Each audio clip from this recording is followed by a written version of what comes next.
All right, here we have Hilary Bor, Olympic trials champion in the men's 3000 m steeplechase. So I'll be asking questions on behalf of the media, but just to start off, can you take us through that final?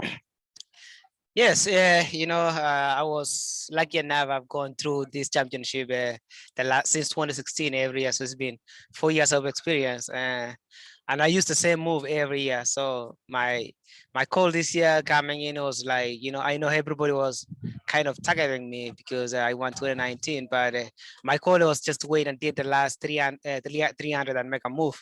And Isaac Abdai made a move, a really, really hard move, 500 to go. And I kind of sit behind him as much as I can, and then counter move my move at 250 to go. And once I took that move, my training mate Kita was behind me, and I knew this was the killer moves because I took it hard and I tucked the water a bit, and the rest is history. So.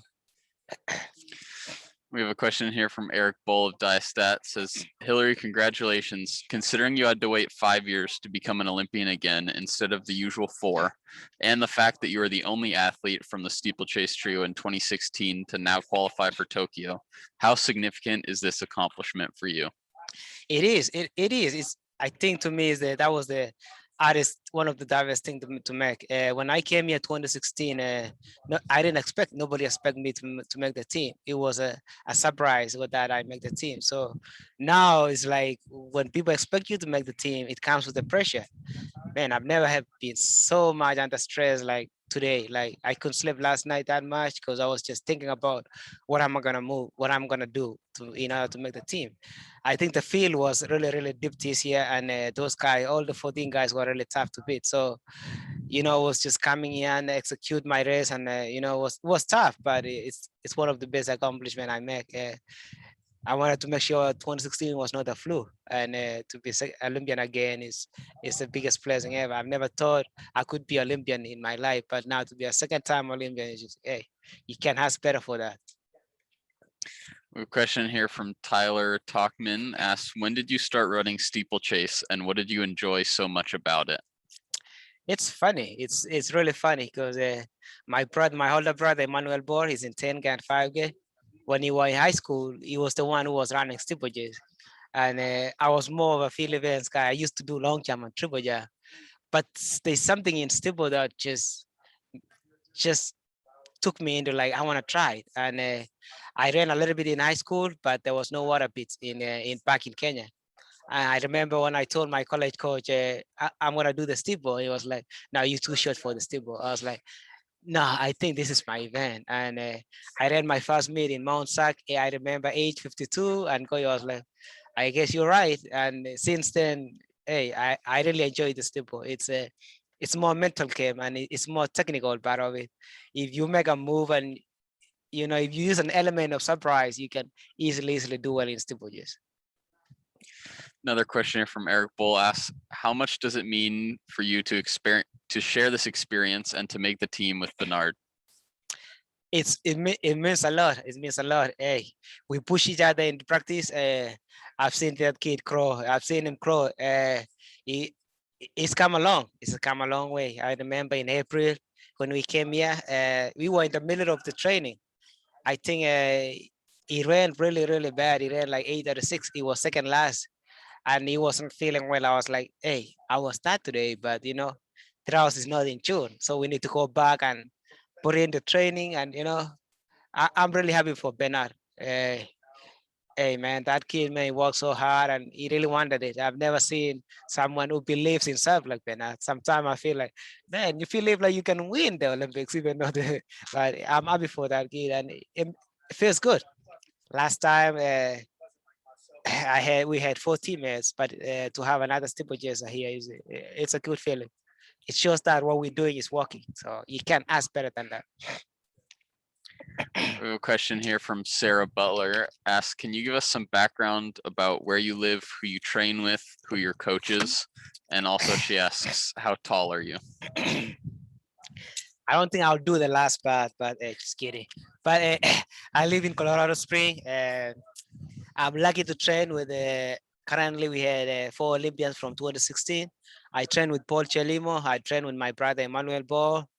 guitar, and then we have Stanley Kebene. He has a knee injury.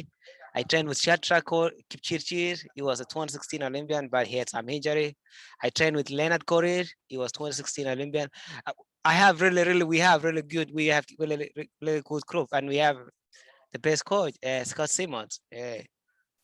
Hey man, when I made going back to 2016, he was the only one who believed in me in making the Rio Olympics, and he's been my go to go guy. Like when I'm down, he's like, hey, you're good, you can beat these guys, and I can't say thankful enough for my coach Scott Simmons. He brought me from very much 830 guy to now 808. So I have really good group, and Colorado Springs to me is the best place to train. So I enjoy living there. Another question here from Tyler Talkman asks, what are some of your favorite memories running with your brothers while in the Army, and how has that influenced your career? Man, my brother is the man. Like training with my brother has been a blessing.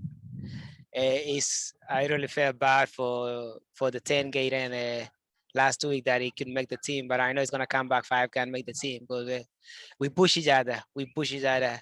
I normally say me and my brother as the toughest guys when it comes to training. Sometimes I think we overdo stuff, and the best stories is like going to we running some crazy stuff that nobody no track guy will even think about it, because most of our easy stuff we do on a really ill place, and it's just tough. It's tough, and it's only me and him, and Joseph Cray is a mountain guy, and it's a lot of stories, man. But hey, man, it's just tough. Can't wait for him to make the team on the 5K. Question here from Joe Zocker asks, how will you be preparing for the Olympics? Right now, it's going back to Colorado Springs. I might run the Monaco race if coach could let me do. So I want to try to run at 8:05. I think with that kind of shape, but right now it's just go back and train with the same guys. We're gonna wait and see how the 5K goes. I think my brother and Chelim was gonna make the team, and we're gonna go back and continue grinding until the Olympics. It's only 4 weeks away, so we gotta go back to Springs. We go to the mountains, about 10,000 feet, and just train up there. Question here from Rich Sands asks, any regrets about giving up the long jump and the triple jump? Hey, no, not really. Yeah, I'm still doing the long jump. That water beat. The reason I have the best, I normally say I have the best water jump, is because for my history of the long jump and triple jump. Because if you see, I can finish the race without touching the water. So I think having the background of doing the long jump and triple jump made me a really better steeplechaser. Another question here from Joe Zocker. How will you be celebrating tonight? Tonight, man, I'm just gonna go back. The first thing to do is I got 2 kids. I have my daughter will be 4 years in 2 months, and my son is 15 months. I'm gonna FaceTime. And my daughter, she likes to play games with me on the phone. She's probably gonna spend another hour or 2 to just play with games with them. So that's the only thing I'm looking forward is just play game with my daughter, man, and forget about this. It's been a tough week. Question here from Rich Sands says, when did you become a U.S. citizen? I became a U.S. citizen in 2013. It's a long story. When I graduated college, I had stopped running, and I did my master's. And then after that, I was like, man, I love this country, and the only way I can do is just to be a citizen. So I joined the Army. I was lucky to be stationed in Fort Carson. I stayed in regular units for 4 years, and training in the morning and going to work in the whole day. And I was lucky enough to make the team 2016, and then I joined the Army World Class Athletes Program. So it's been a process. I joined in the Army 2013, and I can't regret. It was the best decision I've ever made. Weldon Johnson has a follow-up question about your brother. Says, how did Emmanuel do steeple if there weren't any pits at your track in Kenya? So they say there's the barriers, but there's no water pit.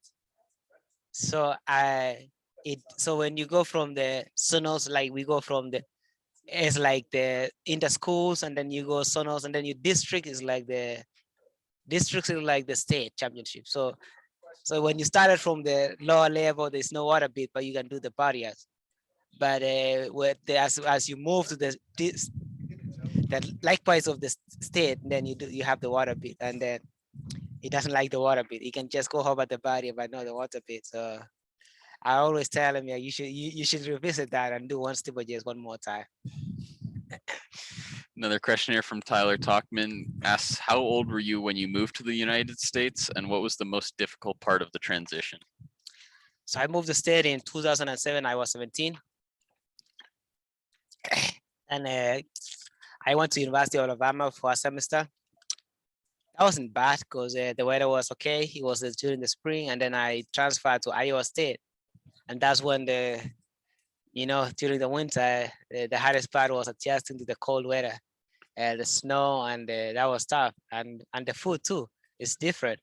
But I think the hardest part was just I used to fight with my college coach every time. Like, I don't want to go around outside, but he made me strong, and I like winter now. Winter is my favorite thing. So I've been in cold place for the last 13 years. So, but adjusting to that was tough. Tyler Tuckman has a follow-up question, asks, what games do you play with your daughter? It's just random. It's random games on Facebook. It's just like when you wear a face for like a lion or like and then you play basketball. There's a variety of games on Facebook, and she just laughs. She just click random stuff, and sometimes it's just random stuff. It's just enjoying that connectiveness with my daughter. It's nothing beats that. All right, if any other reporters are typing anything into the chat, just have your hand raised. Sarah Butler wants to ask again, how tall are you? Oh, she can get it. I'll go away. 5'6". Sometime I'm 5'5". So it depends on the day. But I'm 5'6", 5'6". 5 feet tall, 6, yeah. Another question here from Rich Sands says, what are the names of your children? Hey, my daughter is Ashlyn Chemutai, is a Kenyan name, last name, and then Bor. And my son is Jalen Bor. Sarah Butler says, thanks for being a good sport. Thank you, I appreciate it. Thanks for having me. All right, I don't see any other questions in here, so I think we're gonna let you go. Thank you so much. Congratulations. Thank you.